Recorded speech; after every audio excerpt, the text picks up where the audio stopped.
Imagine you worked all year. You woke up before sunrise. You worked through 100-degree July heat. You watched the sky every single day, praying for rain, then praying it would stop. You put everything you had into one shot. And at the end of it all, after selling hundreds of thousands of bushels of grain, you handed almost every dollar right back out the door. That is not a hypothetical. That is Tuesday on a grain farm. Most people look at a farmer haul in a truckload of corn to the elevator and think, that guy must be doing great. What they do not see is the mountain of expenses that dollar has to climb before it ever becomes profit. Today, we are going to follow $1 from the moment a grain farmer earns it, all the way through every hand it passes through, so you can see exactly where the money goes on a working grain operation. This is going to change the way you think about food, farming, and money. Hello, this is Acre Ledger, the YouTube channel dedicated to educating and inspiring the next generation of farmers. No matter how large or small your dream operation is, with a little guidance, it can become reality. Make sure to like and subscribe to stay connected in the worlds of farming and finance. Let's get into it. Section 1. The dollar arrives. Our dollar starts at the grain elevator. The farmer pulls up with a semi-load of corn, roughly 1,000 bushels, and unloads it onto the scale. The elevator weighs it, tests the moisture, and cuts a check based on that day's corn price. Let's say corn is trading at $4.50 per bushel. That load is worth around $4,050. Now here is the first thing most people do not realize.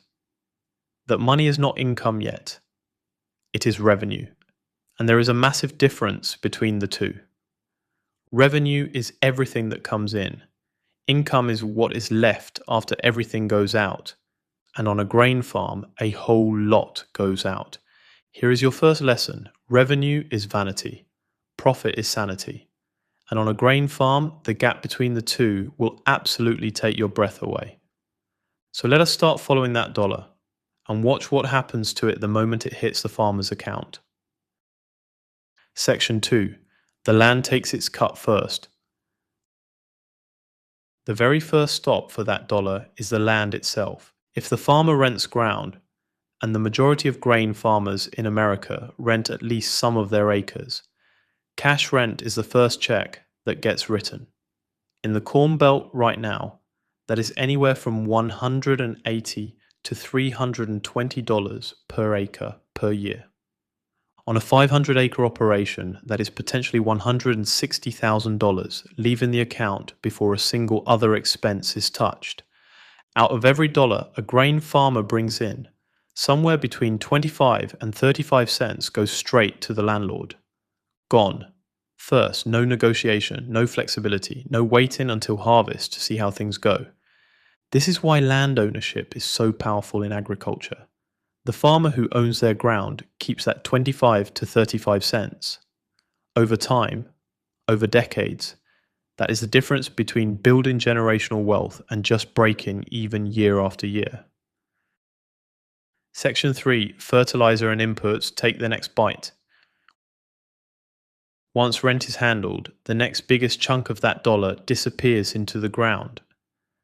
Literally, fertilizer, seed, herbicides, fungicides, insecticides. These are the inputs, the raw materials of crop production, and they are expensive.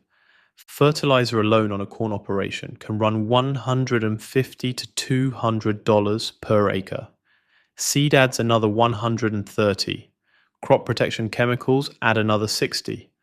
Combined, inputs eat roughly 30 to 35 cents out of every dollar a grain farmer earns. So let's do the math in real time. Rent took 30 cents. Inputs just took another 32 cents.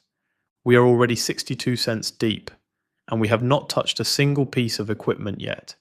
Here is your second lesson. In grain farming, you spend the money in spring, and you get paid in fall. That 6-month gap between spending and receiving is where undercapitalized farmers quietly go under. The ones who survive it are the ones who planned for it with operating loans, forward contracts, and a cash cushion built over years of disciplined saving.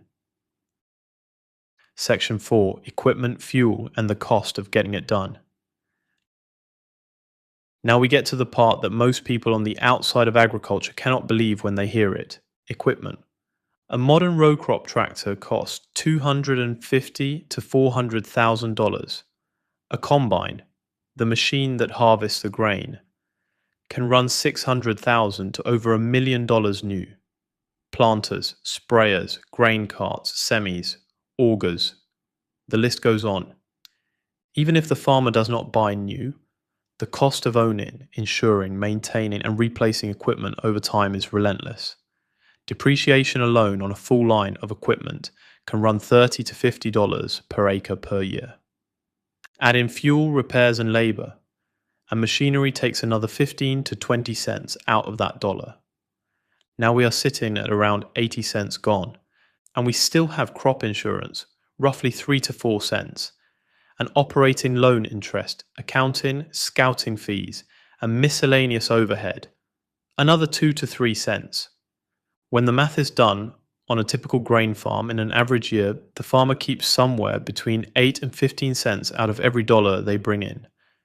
8 to 15 cents on a good year, with good yields, with decent prices. Section 5. Where the real money is made.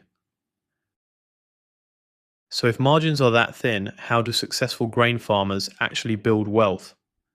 3 ways. First, scale. A farmer netting 10 cents per bushel on 50,000 bushels is putting $5,000 in the bank. The same farmer on 500,000 bushels is putting 50,000 in the bank. Scale is the multiplier that makes thin margins worth chasing. Second, land ownership. Every acre a farmer owns instead of rents is 30 cents per dollar they keep instead of hand back. The farmers building real wealth in agriculture are relentlessly acquiring land. Not equipment, not cattle, not side businesses. Land. Third, cost discipline. The best grain farmers are obsessive about their cost of production. They know their break-even price to the penny. They forward contract grain when the market gives them a profitable price. They comparison shop fertilizer 6 months in advance. Every cent saved on the cost side is a cent that does not need to come from yield or price. 2 things they cannot control. Conclusion. So the next time you drive past a grain farm, past those massive fields, those shiny tractors, those towering grain bins, understand what you are actually looking at. You are looking at someone who took on enormous financial risk, managed razor-thin margins, fought weather and markets and rising input costs, and somehow found a way to keep the lights on and do it again next year. That is not just farming. That is one of the hardest, most disciplined financial operations in the entire American economy. And now you know exactly where every dollar goes. If this gave you a new perspective on agriculture, hit subscribe. Because every week on Acre Ledger, we break down the real financial side of farming in a way that actually makes sense. I will see you in the next one.